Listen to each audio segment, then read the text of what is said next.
اکثر لوگ پوچھتے ہیں کہ پتے میں بہت چھوٹے چھوٹے پتھر ہیں، تو ابھی تو بڑا کوئی پتھر ہے ہی نہیں، تو اس صورتحال میں آپریشن کی کیا ضرورت ہے؟ تو میں اس میں ایک اہم بات بتاتا چلوں. جو چھوٹا پتھر ہوتا ہے، یہ آپ دیکھ رہے ہیں، یہ گال بلیڈر ہے، یہ لیور ہے، یہ بائل ڈکٹ آ رہی ہے، یہ بائل ڈکٹ نیچے یہ چھوٹی آنت میں کھلتی ہے، یہ پینکریاز ہے. اب ہوتا یہ ہے کہ یہ بائل یہاں سے سٹون، جب ہم کوئی چربی والی چیز کھاتے ہیں، گال بلیڈر کانٹریکٹ کرتا ہے، ایسے شرنک کرتا ہے، اور بائل کو جو اس میں موجود ہوتی ہے آگے پش کرتا ہے.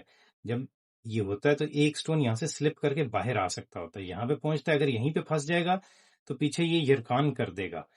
اگر یہ آگے کی طرف جاتا ہے تو یہاں پہ ایک تنگ راستے میں تنگ جگہ ہوتی ہے، یہاں پہ پھنستا ہے.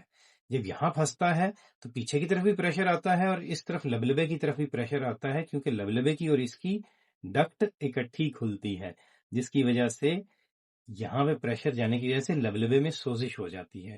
اور یہ لبلبے کی سوزش جو ہے یہ بہت ویری کرتی ہے، کبھی بہت سویئر بھی ہو سکتی ہے کہ بہت زندگی کو خطرہ ہے، آپ کو آئی سی یو تک لے جائے گی. کبھی کبھار ہلکا سا درد ہوتا ہے. اب ہم آپ سے ملواتے ہیں، یہ ہمارے پیشنٹ ہیں، پیشنٹ کی طرف لے جائیں.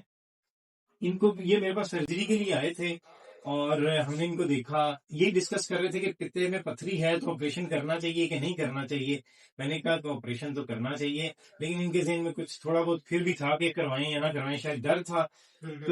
تو میں نے ان کو کہا کہ الٹرا ساؤنڈ کروائیں اور لیور فنکشن ٹیسٹ کروائیں. تو یہ 2 ٹیسٹ رپورٹیں ٹھیک آ جاتی ہیں تو پھر ہم آپ کا آپریشن کرتے ہیں. تو وہ آپ کو اگلے دن ہی اٹیک شروع ہو گیا، ایل ایف ٹیز خراب آئے تھے، اور وہ اٹیک کیا تھا؟ لبلبے کی سوزش تھی. تو کیسا مسئلہ کیا محسوس ہوا تھا اس اٹیک میں؟ اس میں مجھے سب سے زیادہ یعنی کوئی چیز کھائی پی نہیں جا رہی تھی، اور کچھ پیا بھی نہیں جا رہا تھا. ایون ایک گھونٹ پانی میں نہیں پی سکتا تھا. بہت زیادہ درد ہو رہا تھا، بہت زیادہ.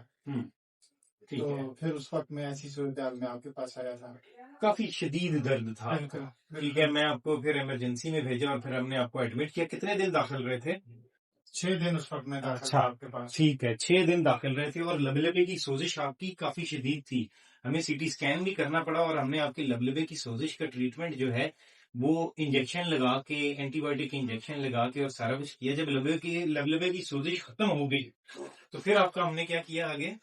پھر اس وقت مجھے آپ نے ڈسچارج کر کے بھیج دیا. 5 دن بعد میں فالو اپ میں آپ کے پاس آیا، آپ نے دوبارہ ٹیسٹ کیا. اس وقت ٹیسٹ بہتر آئے تو پھر آپ نے مجھے سرجری سجیسٹ کی. اس کے بعد پھر ہم نے آپ کی سرجری کی، لیپروسکوپک سرجری کی. کیمرے کی مدد سے ہم نے آپ کا گال بلیڈر نکال دیا. اب عمران ادھر لانا ذرا، اب ادھر دکھائیے گا، ادھر لائیے گا. اب جب ہم نے یہ گال بلیڈر کو نکال دیا نا، تو اب یہ گال بلیڈر ہم نے یہاں سے نکال دیا ہے، لبلبے کی سوزش ٹھیک ہو گئی تھی. تو یہ جو فیکٹری ہے نا پتھر کی، تو یہ نکل گئی ہے. اب مزید آگے کوئی پتھر جائے گا نہیں، اور ان کو لبلبے کی سوزش نہیں ہوگی. تو یہ پتے کی پتھری بہت سارے مسائل کر سکتی ہوتی ہے، ان میں سے ایک مسئلہ لبلبے کی سوزش ہے، جو کہ ان مریض کو ہوا. آج کی ویڈیو میں آپ کو اسی کے بارے میں بتانا چاہتا تھا. اس کے علاوہ اور بھی بہت کچھ چیزیں ہیں بتانے کو، لیکن صرف ہم فوکس کر رہے ہیں لبلبے کی سوزش. اگر پتے کی پتھری کی وجہ سے ہو تو کیا ٹریٹمنٹ ہے؟ اور ٹریٹمنٹ یہ ہے کہ پہلے اس کو سیٹل ہونے دیں، پھر اس کے بعد لیپروسکوپک سرجری کریں اور گال بلیڈر کو نکال دیں. Thank you. ٹھیک ہو گیا؟ ٹھیک ہو گیا.